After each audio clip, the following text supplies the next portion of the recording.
PP Savani group of સ્કૂલે CBSE ધોરણ 12ના પરિણામોમાં શાનદાર સફળતા મેળવી ફરી એકવાર પોતાની શૈક્ષણિક શ્રેષ્ઠતા સાબિત કરી છે।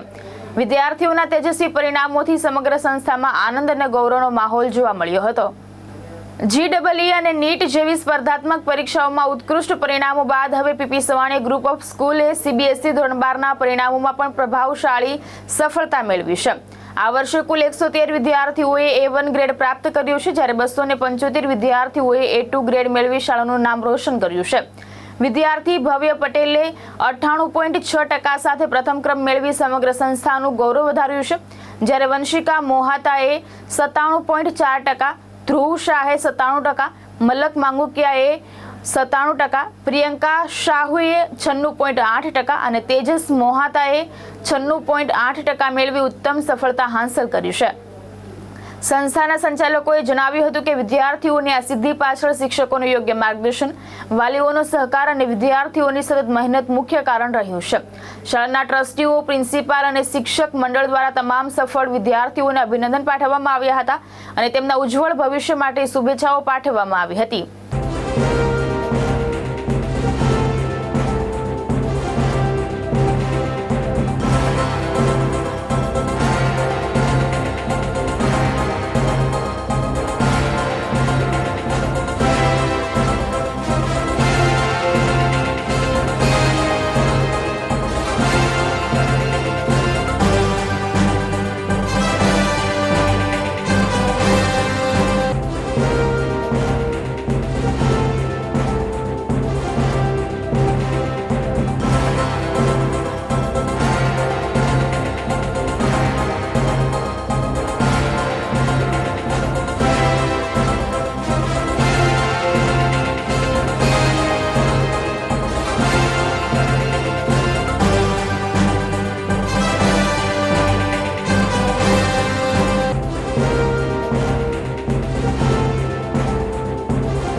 મારું નામ માહી છે. હું પીપી સવાણી ચૈતન્ય વિદ્યા સંકુલમાં ભણું છું. હમણાં 12થમાં મેં 11થમાં આર્ટ્સ લીધેલું, એટલે હું આ સ્કૂલમાં મેં એડમિશન કરેલું. 12થમાં મારા માર્ક્સ હતા જોગ્રાફીમાં 100, ઇકોનોમિક્સમાં 95, હિસ્ટ્રીમાં 96, સાયકોલોજીમાં 94 અને ઇંગ્લિશમાં 94. તારું આર્ટ્સ લેવા પાછળનો મુખ્ય પર્પઝ શું?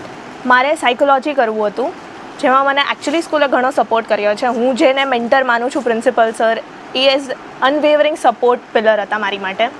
સાયકોલોજી ઇનિશિયલી સ્કૂલમાં નહોતું, પણ મેં જે કોન્સ્ટન્ટ જેમને કહ્યું કે મારે કરવું છે, તો એમણે મારી ઘણી હેલ્પ કરી. એણે સાયકોલોજી સબ્જેક્ટ કર્યો, ટીચર નહોતા, એમણે અમને ભણાવ્યું અને બહુ જ વધારે સપોર્ટ કર્યો છે. ગમે તે ડિફિકલ્ટીઝ આવે, ગમે ત્યારે એ કંઈ પણ કામમાં હોય, પણ એ દિવસનો ડાઉટ એ સોલ્વ કર્યા વગર ઘરે નહોતા જવા દેતા. આજની આ તારી સક્સેસનો શ્રેય તું કોને આપે છે? હું ઓબ્વિયસલી મારા પેરેન્ટ્સને આપીશ, મારા ટીચર્સને આપીશ. એ લોકો as I said support pillar હતા મારી માટે, કે હું 2 વાગ્યા સુધી જાગતી હોઉં તો એ લોકોને પણ ઊંઘ ના આવતી. મારા ટીચર્સ ગમે ત્યારે હું એમને ફોન કરું, ઇરરિસ્પેક્ટિવ ઓફ વર્કિંગ આવર્સ, એ લોકો મારી હેલ્પ પણ કરતા હતા ઘણા. એવું નથી કે ખાલી મારા સ્ટ્રીમના જે ટીચર્સ હતા, એ બીજી સ્ટ્રીમના જેટલા બી મારા ટીચર્સ હતા, જેમને હું એઝ અ મેન્ટોર માનતી હતી, એ લોકોએ પણ મારી ઘણી હેલ્પ કરી છે, મને ઘણું મોટિવેટ કર્યું છે. પ્રિન્સિપલ સરને હું મેઇનલી ઘણું ખરું મારું જે બી ક્રેડિટ છે હું આપું છું, કારણ કે જો એણે કોન્સ્ટન્ટ નેગિંગ ના કરી હોત તો કદાચ મારા આવી જાતે એટલા, પણ જે મારું માર્ક હતું એટલા મારા માર્ક્સ ના આવતા. मेरा नाम प्रियंका साहू है और मैं पीपी सवाणी चैतन्य विद्या संकुल में पढ़ती हूँ. करेंटली 10th पास करने के बाद 12th में क्या लेना है करके बहुत सारा कन्फ्यूजन था. फिर हमने पीपी सवाणी विज़िट किया और यहाँ पे आने के बाद इनकी फैकल्टी इतनी अच्छी थी और जो काउंसलिंग थी उसकी वजह से मैंने डिसाइड किया कि मुझे अपना करियर कॉमर्स बैकग्राउंड में बनाना है. उसके बाद मैंने अपना 11th-12th कॉमर्स में पीपी सवाणी में चूज़ किया और ये चॉइस करके मुझे नहीं लगता मैंने कोई गलती की, क्योंकि आज मेरा जो भी रिज़ल्ट है, जो कि 96.8 है, वो खासकर पीपी सवाणी में जितने भी मेरे टीचर्स मेंटोर्स थे, उनकी सपोर्ट, गाइडेंस और कॉन्स्टेंटली जो वो मॉनिटरिंग करते थे, उसकी वजह से आए. अभी मेरे 12th में इकोनॉमिक्स में 98, इंग्लिश में 95, अकाउंटेंसी में 99 एंड बीएसटी में 100 आउट ऑफ 100 मैंने स्कोर किया था. आईपी में 92 किया है. आप यहाँ आए उससे पहले आपको ऐसा लगता था कि आपका A1 आएगा? यहाँ पे आने के पहले 10th में मैंने अच्छा स्कोर किया था, पर मैं तब सेटिस्फाई नहीं थी थोड़ी सी, और यहाँ पे आने के बाद नर्वसनेस तो हुई थी कि हो पाएगा नहीं हो पाएगा. लेकिन जब भी मैंने नर्वस हुई या फिर मेरा ब्रेकडाउन आया, तब भी मेरे टीचर्स मेरे साथ थे मुझे हेल्प करने के लिए, और उसके बाद मैं श्योर हो गई अपने 12th की एग्ज़ाम देने के लिए और A1 स्कोर कर दिया. आप क्या बनना चाहती हो आगे मैंने अभी अपना एक प्रोफेशनल कोर्स परस्यू किया है, जिसमें मैं अपना CMA कर रही हूँ और अपने आप को एक एज अ सक्सेसफुल CMA अपने नाम के आगे लगा के अपने टीचर्स, अपने पेरेंट्स, जितने भी मेरे मेंटोर्स अभी तक रहे हैं, सबको प्राउड फील कराना चाहती हूँ. હેલો, મારું નામ નિત્યમ નિલેશભાઈ ભીકડિયા છે અને મેં મારું 12th પીપી સવાણી ચૈતન્ય વિદ્યા સંકુલ અબ્રામાંથી કર્યું છે. મેં 11thમાં સાયન્સ સ્ટ્રીમ પિક કરી હતી અને મારા 12thમાં માર્ક્સ ઇંગ્લિશમાં 100 આઉટ ઓફ 100, ફિઝિક્સમાં 96, કેમેસ્ટ્રીમાં 95, પીઈમાં 94 અને બાયોમાં 93 છે. એટલે તારું આટલું સરસ રિઝલ્ટ આવ્યું છે, તને અપેક્ષા હતી કે આ રિઝલ્ટ તારું આવશે? જે રીતનો આ લોકોએ મને સપોર્ટ આપ્યો હતો એ હિસાબે મેં ધાર્યું હતું કે મારે 95 વટી જવાનું છે, ગમે એ થઈ જાય મારે વટી જવાનું છે. અને જે સપોર્ટ હતો 110% મને વિશ્વાસ હતો કે આ લોકોના સપોર્ટથી મારું તો થઈ જશે. 10thમાં આપનું શું રિઝલ્ટ હતું અને 10th-12thને આપે કેવી રીતે મજબૂત રીતે એને પાસ કર્યું? 10thમાં મારા 93.4% હતા અને ત્યારે પણ હું પીપી સવાણીમાં જ ભણતો હતો. પછી મેં થોડીક અહીંયા કન્સલ્ટન્સીઝને એવું બધું કર્યું અને પછી મેં કીધું મારું કરિયર આગળ MBBSમાં જ છે, મારે એક ડૉક્ટર બનવું છે, હાર્ટ સર્જન બનવું છે. પછી મેં અહીંયા 11thમાં સાયન્સ લઈ લીધું. આપ અહીંયા આગળ તમારા ટીચર્સનો સપોર્ટ કેવો રહ્યો આખા વર્ષ દરમિયાન, એ લોકોનું બોન્ડિંગ તમારી સાથે કેવું રહ્યું તે વિશે પણ કહો. અહીંયાના ટીચર્સ ઓલમોસ્ટ બધા ટીચર્સ સાથે બહુ જ સારું બોન્ડિંગ હતું. મને 11th અને ખાસ કર 12thમાં બહુ જ સપોર્ટ કર્યો છે, કેમ કે 12thમાં સાથે સાથે બોર્ડની સાથે કોમ્પિટિટિવ એક્ઝામ્સ પણ હતી મારી, તો એ લોકોએ બહુ જ ઇમેન્સ સપોર્ટ આપ્યો છે મને. ગમે ત્યારે મને એવું ના થતું કે આ સરને હું કઈ રીતે કહી શકું, આ મેમને મારે આવું કેવું છે, કઈ રીતે કહી શકું, મને ક્યારે આમ હેઝિટેશન ન થતી.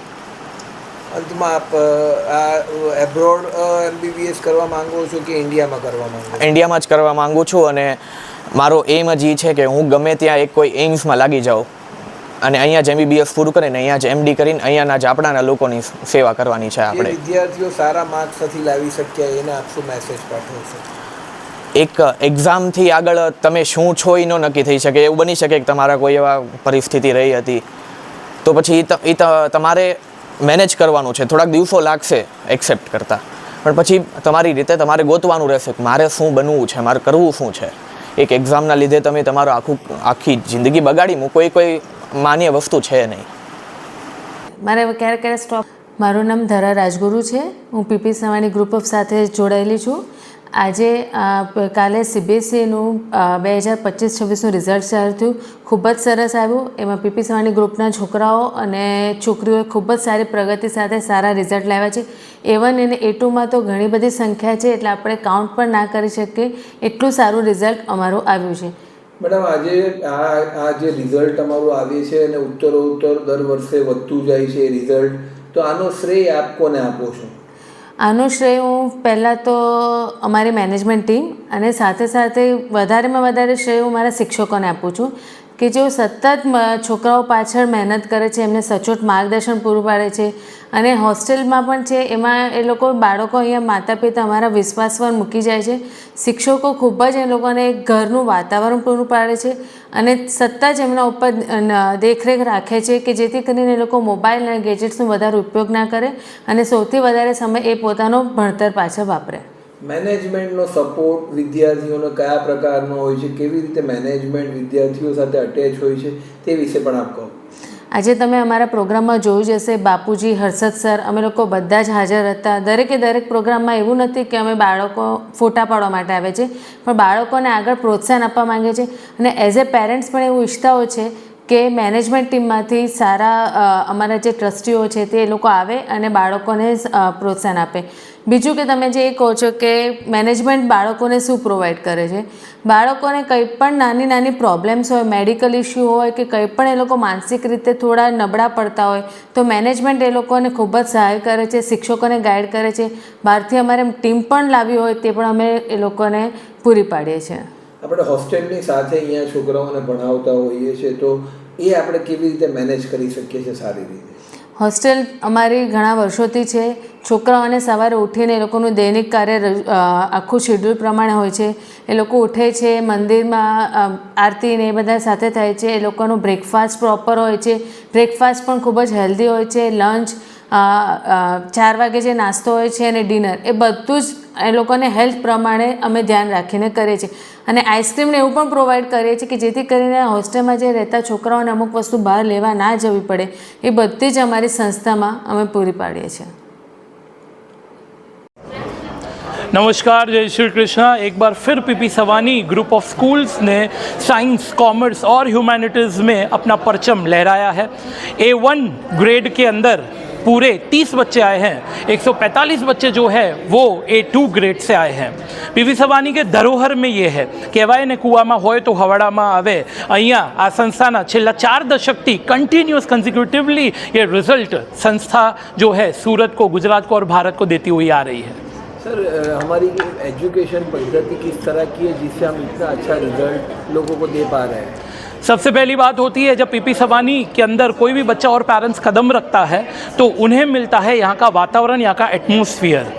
डायरेक्टर्स से लेके, ट्रस्टीज से लेके जितने भी शिक्षक हैं, उन्हें पहले बच्चों का मन, उनका हृदय जीतना होता है. संस्था की स्कॉलस्टिक मेथड्स, उसकी संस्था की पेडागोगीज जो है, उसकी वजह से बच्चों का result without any distraction, without any tuition इतना बहुत ही बढ़िया आता है. मुझे कहते हुए ये भी खुशी हो रही है कि हमारे जितने भी बच्चे A1, A2 ग्रेड में आए हैं, उसमें से 20-25% जो है, जो उत्तीर्ण परसेंटेज लाए हैं, वो PP सवानी हॉस्टल के बच्चे हैं. उड़ीसा, भुवनेश्वर, सौराष्ट्र, मोरबी, अलग अलग जगहों से बच्चे यहाँ पर एकत्रित हुए हैं जिनके बहुत ही बढ़िया रिजल्ट्स आए हैं.